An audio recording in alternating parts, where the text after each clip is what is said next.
Worst idea I ever had to steep this tea as we were starting the video. I am standing in my own way of the cozy vibes. Greetings and salutations, my friends, and welcome to a new video. I am currently hiding two ugly fingies because I broke my nails and you do not need to be blessed with that sight. So two band-aids for two different fingers. Please enjoy the sight of my tarnished hands. Unimportant facts aside, we are here to talk about my most anticipated releases for 2024. I am honestly quite excited about the lineup we've got announced so far for this year. I think in comparison to last year and the year before that, this year's releases just sound extra exciting to me and they all look quite good. We won't know obviously until we read them and get to them, but the lineup is looking fantastic. All in all, as I was researching and I was jotting down books that I thought were interesting, I managed to compile a list of 20 different books that I'm looking forward to this year. Doesn't mean that I'm going to read every single one, doesn't mean that I'm going to be purchasing every single one. These are books that are currently in my radar that are coming out in 2024. I don't think I have got anything that surpasses June, July. I will be popping up pictures and dates for all of the books as I talk about them, so I'll fact check myself as I'm editing, but I'm pretty sure this is self-contained to the first 6 months of the year. So let's get into my most anticipated releases for 2024. And if you can hear noise in the background, that is totally my cats playing with their food because they think that their food is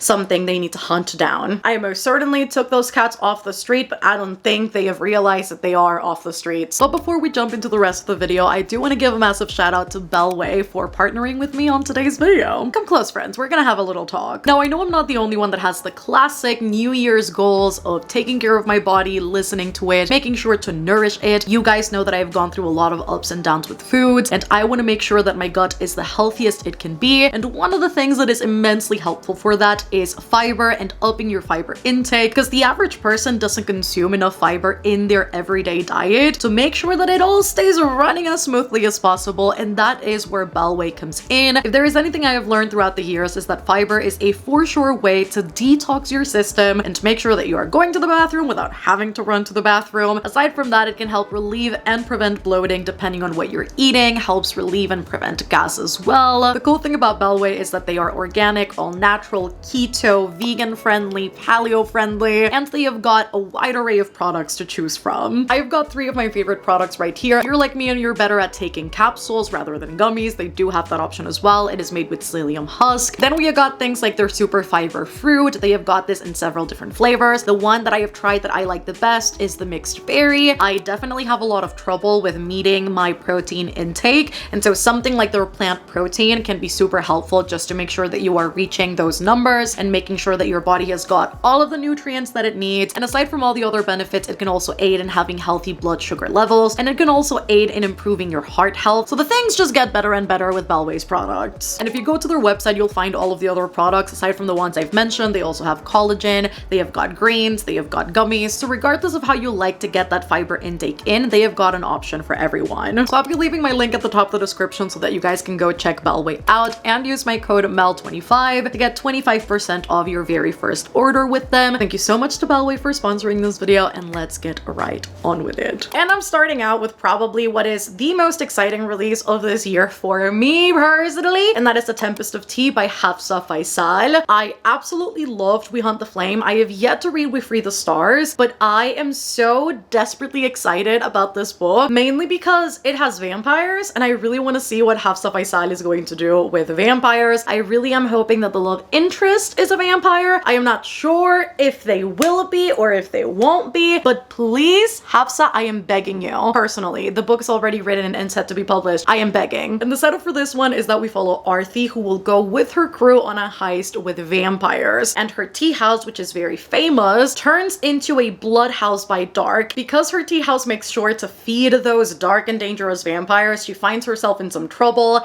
and she'll find herself gathering this crew and making an unlikely alliance with an adversary to infiltrate the vampire society Ethereum, and things kind of go from there. I don't know the full specifics of this one. I just know that I'm excited. I read Hafsa Faisal and vampires in the same sentence, and I just ran with it. Next up is The Familiar by Leigh Bardugo. I am always terrified of historical fantasies. However, I think that when I have read from the author before, it makes it a little easier to get into just because I am somewhat familiar with their writing style and with their type of prose. So I'm hoping that having read from Leigh Bardugo before will ease me into the process, into the journey, journey of a historical fantasy set during the Spanish Golden Age. And in this one, we'll follow Lucia, who has magical abilities, but she makes sure to keep that pretty hidden just because she knows it can get her into trouble. But one day things go extremely wrong when her mistress sees her using her abilities, and she decides that this is the perfect thing to display in order to make sure that her family goes into better societal standings. And because things can never go right for our main characters and they have to get a little bit worse before they get better, Lucia garners the attention of Antonio Perez, who is the king's disgraced secretary, and he will stop at nothing to garner the king's favor again, especially because the king is currently battling the English queen. And because of this, Lucia will be plunged into a world full of seers and alchemists and all of these different people with different abilities, and I am quite excited to see what Leigh Bardugo will do in such a setting. I love that all of her series are like so different from each other now. I am unsure of whether this is going to be a standalone or a series. I do hope it's a standalone. I'd love to see what she's able to do in a standalone, so we'll see. Miss Ali Hazelwood is not only releasing one book this year, but she's actually releasing two. The first one being Bride. I am so excited about this. In fact, it's one of my Patreon book club picks. We are reading this in March, and I am very, very excited to get this read with a group of people who I know are also really excited about it. So this is a shameless self-plug, just saying, if you do want to read Bride with other people, my Patreon is always linked down below in case you guys want to join us. And the reason why I'm so excited about Bride is because I feel like I'm going to regress into my Wattpad years, and I am very, very into that idea. I used to love reading these paranormal romances back when I used to read on Wattpad, these original stories, Alpha Omega, the Omegaverse, all that good stuff. And Ali Hazelwood is notorious for writing Omegaverse fanfiction on AO3, so I feel like this is right up her alley. And so I am very excited to see what she'll do with an original, traditionally published version of what she's already very in the know of. And I also cannot wait to see her dive into a somewhat fantasy adjacent paranormal setting. I think it's gonna be quite good and very different to what she does with her STEM series. So for our two main protagonists, we first have got Misery, who is a super powerful councilman's daughter, particularly a vampire councilman, and she has been living in hiding her entire life, but that will no longer be the case because she will strike up a marriage of convenience and an alliance with the alpha werewolf himself. His name is Lo, and he has been ruling with authority but not without justice, and he has been pretty much watching Misery for a while because he believes that she is hiding a secret, and he doesn't know just how right he is. I'm not sure if Misery is supposed to be like a human daughter to a vampire, or if she is a vampire hiding within human life. I don't know what the setup is going to be, but I truly do hope that it's a vampire werewolf romance and not a human werewolf romance. But either way, I'm sure this is going to be angsty. I hope it's kind of smutty, and I just hope that it's exciting overall because I'm ready for Ali Hazelwood to step into the fantasy realm. I think it's going to be very, very exciting. And then for Not in Love, I love that this is a secret relationship kind of thing, and that she is a scientist, he is like a millionaire, billionaire. We follow Rue, who works at Klein. She is a biotech engineer. She has got the friends, she has got the stability, she has got the financial stability side of things too. And so she's just living a really good, uneventful, peaceful life. She loves it that way. But things are thrown off kilter when one Eli Kilgore and his associates decide that they want to buy Offline, which is the lab she works at. And things will obviously turn very interesting because of this relationship these two people have got going on. I can't wait to see what she'll do in this setting. I don't think we've ever seen, and I don't know if he's a scientist or if he's just like the businessman side of things, but I don't think we've ever seen a setup where one of the two love interests wasn't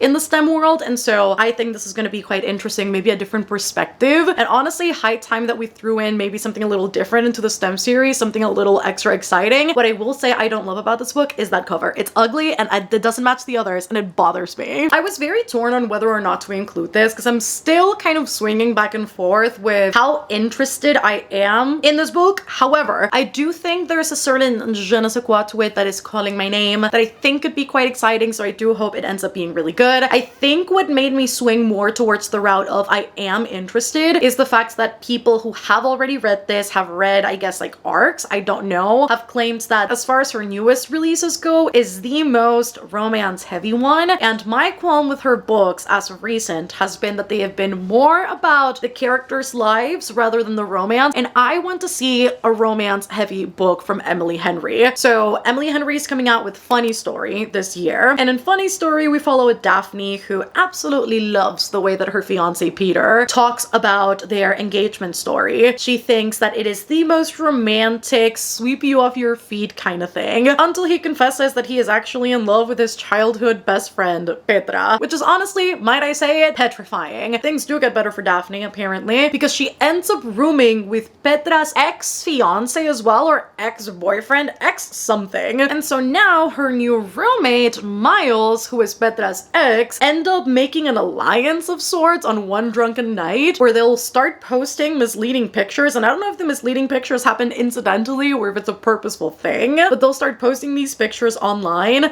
And if people think that there's more to them, then like who can blame them for it? Especially because they both got their hearts broken by their significant others. It's sounding messy. I can vibe with messy though if it's done well. My Lord and Savior, S.T. Gibson is coming out with 2 new books this year, which is quite exciting because A Dowry of Blood is one of my all-time favorite books, and that one was a Wives of Dracula retelling, and Education and Malice is a Carmilla retelling. I've never read Carmilla, so take that with a grain of salt, but that's really exciting to me, and I am hoping to read Carmilla this year, so I think all in all I am set up quite nicely. And this one is set in St. Perpetua's College, and we follow Laura Sheridan as she is thrust into this really intense academic setting, and she ends up meeting Carmilla, who she ends up forming a connection with. Things get a little bit tricky when she finds out that their poetry professor, De La Fontaine,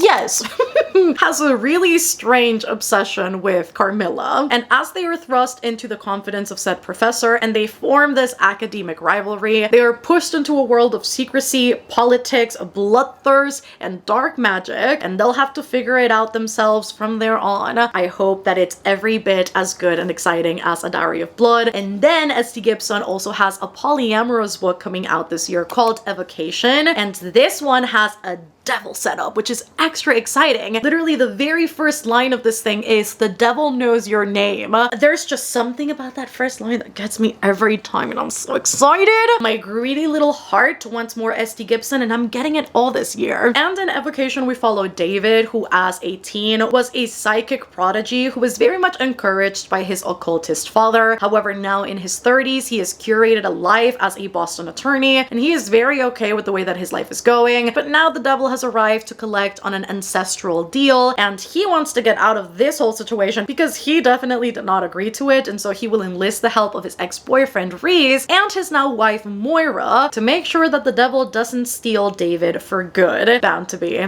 a great time for me. I talked a little bit about this book in my top 10 books I want to read in 2024 video because I talked about another one of this author's books that I really want to read this year, but I am for sure reading this one because it's another Patreon book club pick for later on in the year, and that is A Witch's Guide to Magical Innkeeping by Sangu Mandana. And in this one, we follow Sarah Swan, who is one of the most powerful witches in Britain, and she helped resuscitate and bring back to life her great aunt Jasmine. As a consequence of that bout of magic though, because we all know, we've all learned in all these fantasies that magic comes with consequences, she loses her magic, she befriends a talking fox, and was exiled from her magical guild. So things are not really going well for our main character, but then she finds an ancient book of magic that claims to know the recipe for how to get her powers back, and so she enlists the help of an icy historian by the name of Luke Larson, who wants nothing to do with her to begin with, and he is the only hope she has got at getting her powers back. Holly Jackson is coming out with a new book, and I am quite excited about it because it sounds like a nightmare turned true. The reappearance of Rachel Price is coming out in 2024, and the setup for this one is that our main character's mom, who disappeared 16 years ago, has suddenly reappeared in the midst of them filming a true crime documentary about her supposed death after her disappearance. Our main character Belle will now have to figure out what really went down with her mom because she believes that something has gone awfully wrong and that her mom is not being as truthful about her disappearance and her reappearance as she claims to be. And that honestly sounds horrifying. I don't know what I would do in that case, but I can't wait to find out what Belle does because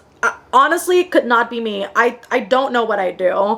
To Gaze Upon Wicked Gods by Molly X. Chang is also coming out this year, and the very base premise of this is what got me really excited about it, and it's that we follow a main character who has the powers of death. I don't need to know more about this book, honestly, but I do. I could have just kept it at that. I could have not known anything, and I would have been a-okay with it. And in this one, we follow Ru Ying, I believe her name is pronounced, who absolutely hates the people who have conquered her world and who took away her people's magical abilities with these devices that they know nothing of. And even though she's been blessed by death and she quite literally has the ability to pull people's life forces outside of their bodies, she still very much fears these foreign invaders. And then things turn even more tumultuous once an enemy prince finds out her abilities exist, and he offers her a very tempting deal to become his personal assassin and eliminate all of his political adversaries, which he claims will be fantastic for the kingdom and for the land and for everybody involved, which we don't really know if that's true or not. And this will force her to utilize the very powers she is absolutely terrified of. So it seems very action-packed, like there will be some good commentary in there, like there's going to be some great character growth and potentially loads of vengeance. And you know what? I can vibe with that every once in a while. Another exciting release for me personally, because it's set to be a Bridgerton turned fantasy. Sounds very cozy. A Fragile Enchantment by Alison Saft is coming out this year. I think our main character is gonna go through it in this one because this book's version of Lady Whistledown will quite literally put out a gossip column about Neve, our main character, and the royal groom who's about to get married, and how these two are canoodling with each other. And this could not be further away from the truth, because Neve is just there to do her job and to make sure that this dress and all of these different pieces for the wedding get made. But she does have chemistry with the groom, and this groom is set to be very standoffish, very much, I don't want to talk to you, I am more important than you. Seems like this groom also doesn't want to get married, so I'm here for the gossip, I'm here for the drama. Again, it's supposed to give off Bridgerton vibes, and I love the show. I am most certainly here for some cozy Regency fantasy drama. Farida Abike Ijimide is also coming out with a new book this year, and I am ecstatic about it because I read Ace of Spades and I needed more, and so finally we get not only one but two Farida releases this year, which I think is going to be quite exciting. The Dark Academia one is the one that I'm most excited about, Where Sleeping Girls Lie, and in this one we'll follow Sade after being homeschooled her entire life and going into a very prestigious boarding school for the very first time. However, things take a turn when on her very first night in said boarding school, her roommate Elizabeth disappears, and then she catches the attention of the Unholy Trinity, which is this super popular group of girls, and they start hanging out with each other. She forms a connection with one of the girly pops, and then a student is found dead. And so then things take a turn for the worse, and people start suspecting that she's in the middle of it all. And I'm not sure about this, but if Ace of Spades is anything to go by, I'm scared for our girl Sade. Terrifying! I have not read A Magic Steeped in Poison, though I really do want to, and I think it is either Illumicrate or Fairy Loot. I can't remember at this point. One of those two is pulling out a special edition of the book. Very, very excited about it. But even though I haven't read those yet, so I don't have any reference to Judy I. Lynn's writing, I really do want to read her newest release, Song of the Six Realms. We follow our main character, Jue, I believe that's how her name is pronounced, who is a young musician that is said to have no past and no future. In fact, her poet uncle has pulled her into an apprenticeship at one of the most esteemed entertainment houses in all of the realm, which is the House of Flowing Water. Because of this, she is forced into an indentured contract, and this has made her lose her connection to not only her past life, but in general to her life outside of said contract. But things get a little bit exciting for our main character because Duke Meng contacts her, and he wants a very private performance from her because he is awaiting to listen to her music. Then she finds out that this Duke is actually a Duke of the Celestial Realm, and because demonic beasts are threatening to destroy said world, he is pulling Jue into it so that she can potentially trigger some memories as to how to save them all through her music. But the danger there is that everybody hates her and wants her dead. So it sounds like actually a lot of fun for our main character, of course. Guess who has a new book out? And yes, I'm excited about it. Elsie Silver is releasing a book with an ugly cover that we're going to ignore called Wild Love, and it's single parent trope. Again, Elsie Silver truly is the queen of the single parent trope, and I have to thank her for her service for us girly pops that love that trope, because I really do. I'm obsessed with it. I love reading about it. I think the connection it fosters between the two main characters is absolutely phenomenal, and I cannot wait to go into it. I am sad that we don't have cowboys anymore, and instead we have got a music producer, it seems like, or a love interest that is in the musical realm in some sort, because he is just working one day and then a child pops up out of nowhere. They are 12 years old and they're like, hey, I'm your child, welcome. And so the love interest is thrust into having taken care of his child that he didn't know existed. And then I guess our main character Rosie, and I say maybe because the synopsis is written from his point of view, so I don't know his name, which is why I say the love interest, but it could be backwards. Maybe the guy is the main character in the story and then Rosie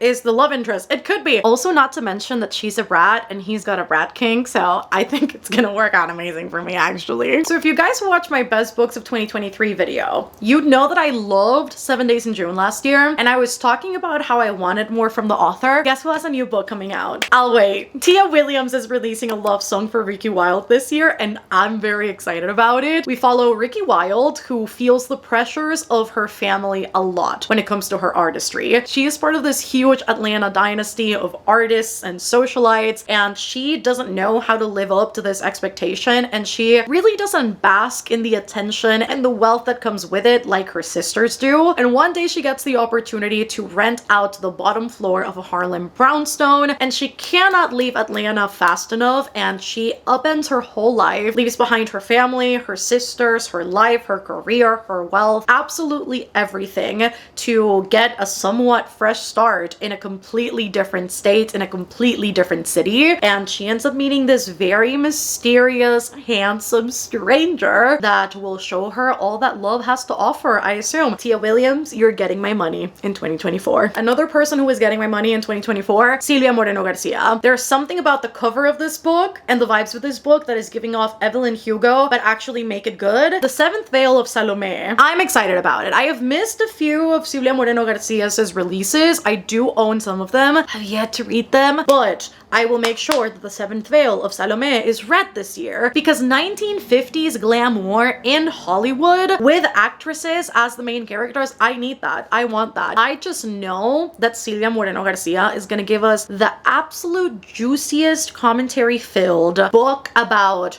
Hollywood and this golden age of cinema and entitlement within creators. I think it's gonna be amazing. So the setting for the book is 1950, and every single actress in Mexico wants to play the role of Salome, which is going to be a part of this big blockbuster, big budget film. However, the director of the movie does something quite unexpected and quite literally hires an ingenue to play Miss Salome, and that is how we stumble upon Vera Larios, our main character, who is now acquired said role. But on the flip side, we have got a very much coveting girly pop called Nancy, who has a stalled career and who believes that this is her role. The role of a lifetime is what she deserves, and she will get it. I don't know how, but she truly does believe that. And although these two women are at the forefront of the story, let us not forget our third, because part of the story will highlight Salome's history, and I'm dying to have this book in my hands. But this, I feel like this is screaming my name.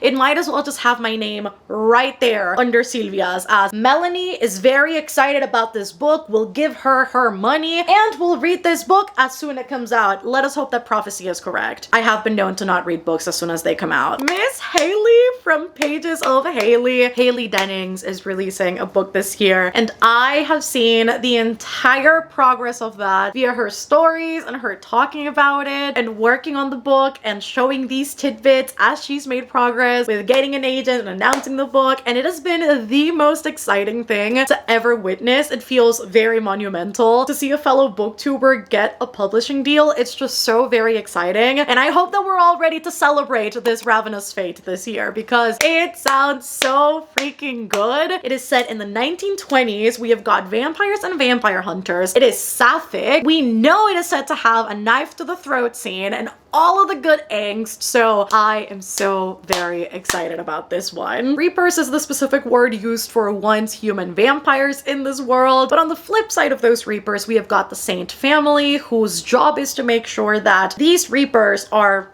under control. And we specifically open up the story following our main character Elise, who is coming back from Paris, the reluctant heir of this entire empire, and then the love interest on our second protagonist, Layla Quinn, doesn't know what to do with herself because 5 years ago she was just recently turned. She lost her life, she lost her family, she lost the protection of the Saint family, she lost absolutely everything she knew about herself and her world, and she will never forgive Elise for betraying her all of those years ago. But suddenly Reapers are turning back into humans, and that leaves a wake of mysterious events happening, and these two people will have to strike an alliance in order to figure out what is going on, except that these two people have not talked to each other in years. They used to be besties for the resties, and now they're gonna be for sure for the resties, but more than besties. Or else. This next one is particularly exciting because I don't often see books published in English set in Panama, because that is my country, that is my place of birth, my place of racing,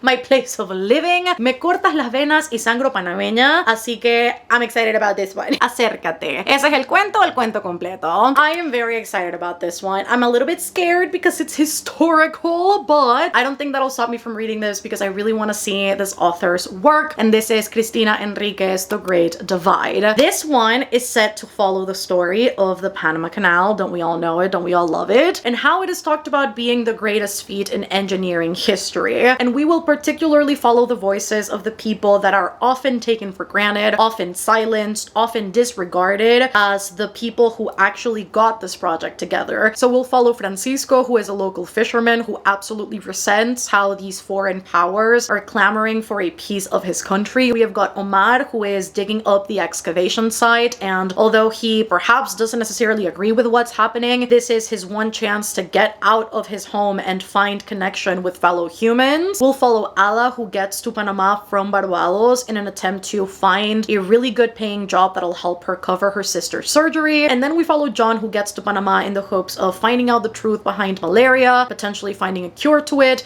except that his wife falls ill with it too, and the story goes from there. Honestly, just seeing my country's name in a book like that and seeing an entire plot surrounding it and not just an offhanded mention of the Panama Canal, which is what everybody knows, is so very exciting. And to see an author thrive outside of Spanish-speaking publishing spaces so that the release can potentially be even more international is so very exciting. And so I can't wait to read The Great Divide this year, because I even though I'm scared of historical, I think because this is in all of my history lessons, I think it'll be quite interesting to read about from this author's perspective. We have got a Pride and Prejudice retelling coming out this year, and not only is it a Pride and Prejudice retelling, but it's also queer. We have got a trans main character in it, and it is Most Ardently by Gabe Cole Novoa, and I'm quite excited about it. We are set in 1800s London following Oliver Bennet, who entering this, I always call it mating season, and I know that's not what it is, but courting season. All of these different parties where you're supposed to dress your best and wear your best attire and your best attitude and the best mindset possible so that you can get engaged. Oliver is dreading all of it. Oliver actually wants absolutely nothing to do with it, and because he's kind of standoffish about this entire situation, the one time he finds solace is when he goes out to the streets of London dressed as a proper gentleman and doesn't have to face any of the pressures his family has got when it comes to this courting season. And in one of these outings, he encounters Darcy, who had previously met Oliver and who obviously comes across as very rude, not wanting to do anything with Oliver or with anybody in general, somebody who just hates life enough as it is and who would rather be anywhere except where they currently are. And so as Oliver spends more time with Darcy and as his true self, he is hoping that he can actually build the life that he wants, where he can be his truest self and where he will just find himself feeling absolutely satisfied and in love with life. It sounds like a beautiful story. Anything Pride and Prejudice I will consume. I actually rewatched the movie quite recently, so I feel like that's making my excitement for this even higher, so I am very, very excited about this installment. Not Another Love Song by Julie Soto is coming out this year. This is the author for Forget Me Not, which I read at the beginning of this year. Wasn't my most favorite book ever, but I do think it was still quite entertaining. I'm hoping that Julie Soto will pull through maybe a little bit more with the second installment, because Forget Me Not was her debut in traditional publishing as opposed to fan fiction, and so I'm hoping that this one will do the trick. We follow actually one of the characters that we met briefly in that first book, so these two are somewhat interconnected. And in this one, we follow Gwen and Sandra, who are both musical prodigies. However, the way that they got into music was very differently. While Sander was born to musical royalty and he goes into it very naturally just because of who his family is, Gwen really had to fight for it, although she has a very natural ear for music. And these two meet up at a wedding. Gwen is quite excited about it up until she realizes that Sander actually has no idea who she is. And so I guess that kickstarts some sort of rivalry between these two characters. And then to top things off, Gwen then gets first chair at the orchestra, which is something that Sander had been coveting for years. And so things turn even more rivalrous between these two people. It's supposed to be emotional and spicy and good. And I love that it's centered around music, especially because we saw Sander featured in Forget Me Not, and I was quite interested to see more of him. So I'm very excited to see that he is the protagonist of the second book, and I cannot wait to read it. And that is everything that I've got for you guys today. Those are all of my most anticipated releases so far for 2024. Again, things are constantly being announced and constantly starting to reveal and be put up. So the more that I find out for the second half of the year, I'll start jotting those things down on a list. We make a second installment to this, a little follow-up, so that we can talk about the things that have been announced closer to then. But for now, those are the books that have caught my little eye that I am very much looking forward to. So I hope that you guys enjoyed this video. If you did, don't forget to give it a massive thumbs up down below, and make sure to comment what your most anticipated releases for this year are. What are you looking forward to? Do we have any overlap? Are any of these books things that you are looking forward to? Let a girl know all of that down in the comments. And if you reach the end of the video, let us leave a musical instrument down below. It can be a guitar, it can be a violin, it could even be a microphone if you really wanted to, maybe the drums, anything to do with music. Let us leave that as an emoji if you reach the end of the video. Make sure to subscribe if you haven't done so already for more content like this. And if you want more exclusive content from me, exclusive videos, live shows, a Discord server, a book club, another book club, and just a ton of fun and things that you're not gonna see anywhere else, I do have my Patreon always linked down below in case you want to join a really great community of like-minded people. I absolutely love the community that we have built over there on Patreon, so that is always linked down below. Love you all so much, and I shall see you on the next one. Bye!